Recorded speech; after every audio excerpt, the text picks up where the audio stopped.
My weekends are, without exception, my sanctuary, a deliberate departure from the structured routine of the school week. While many of my peers dedicate their free time to part-time jobs or rigorous extracurricular commitments, I prioritize rejuvenation and pursuing activities that genuinely replenish my energy. It's not about indolence. Rather, it's a conscious effort to balance academic pressure with personal fulfillment. This often means eschewing elaborate plans in favor of more introspective pursuits. Typically, Saturday mornings begin unhurriedly.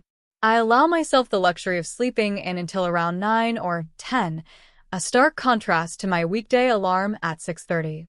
Following a leisurely breakfast, usually involving pancakes and copious amounts of coffee, I dedicate several hours to reading.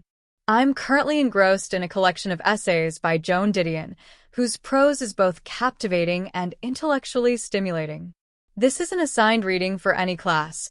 It's purely for my own enjoyment, a chance to expand my perspectives and refine my critical thinking skills.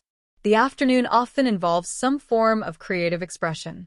I've recently rekindled my passion for watercolor painting, finding the process incredibly therapeutic. It allows me to disconnect from digital distractions and focus on tangible creation. Sometimes, if the weather permits, I'll venture outdoors with my sketchbook and paints, attempting to capture the subtle nuances of light and shadow in local parks or along the riverbank. This is a welcome respite from hours spent staring at screens. Sunday takes on a slightly different character. While still prioritizing relaxation, I incorporate more social interaction.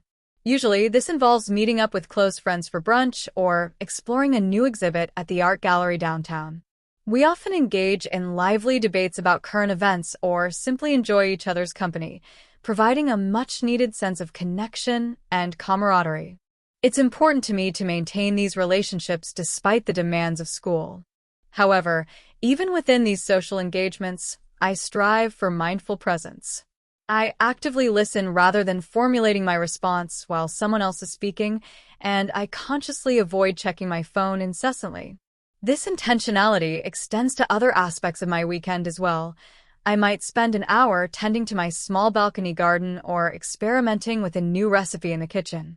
These seemingly mundane activities ground me and foster a sense of contentment. Ultimately, how I spend my weekends isn't about ticking off items on a fun list. It's about cultivating a space for self-care, intellectual curiosity, and meaningful connections. It's a time to recharge, reflect, and prepare myself for the challenges that lie ahead, ensuring I approach the school week with renewed vigor and a balanced perspective. Questions. What is the author's primary goal when spending their weekends?